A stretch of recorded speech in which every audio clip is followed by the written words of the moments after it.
Greetings, and welcome to Guild Wars 2 Weekly, your weekly source of Guild Wars 2 news and info.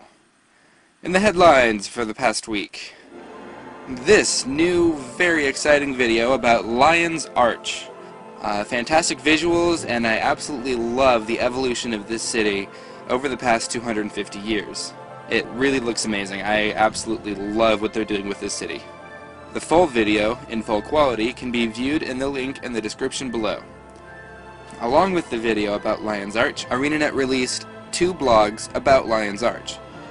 One titled Building the Heart of the City by Matthew Medina, and the other one called Welcome to Lion's Arch.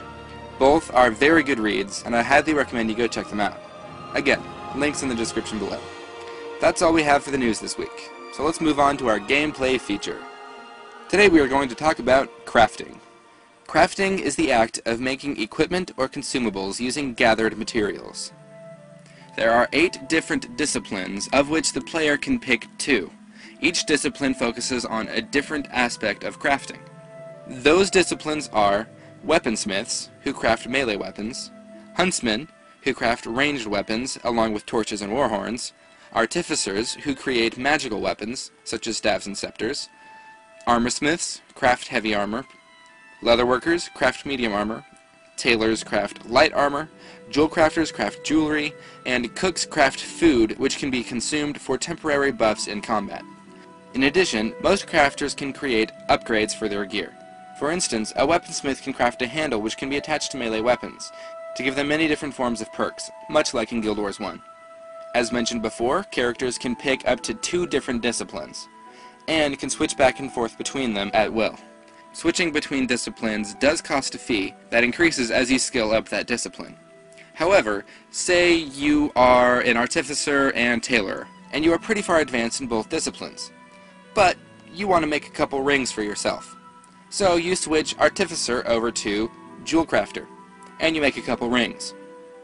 Well, guess what? If you switch back to artificer, you will pick up exactly where you left off. However, it might cost a bit. Still, this is a very cool feature, and I am very glad that they're doing this. Makes crafting a whole lot easier. Moving on to the actual crafting window. As seen here, just to go over things briefly, we have your level here, your progress bar, your recipes, the ingredients, the result, and your craft and craft all buttons. To actually craft something, you have to go to a crafting station.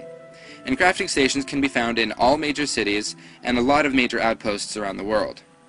When interacting with a crafting station, you are presented with an interface through which you can combine up to 4 types of materials. When you add the correct items to the interface, you can make your item. Pretty standard stuff, but it's very simple and I actually really like that. Just a note before we wrap up, there are 400 skill points per discipline, and crafting certain things gives experience towards your next skill point. Some things give very little experience, and some things give enough experience to progress you multiple skill levels. I really like how they're setting this up, and I'm very excited to actually get in and use this stuff. At any rate, that's me done for the day, and I will see you Wednesday for the in-depth look at the Deathly Necromancer. I'm Zolfury, and I'll see you then.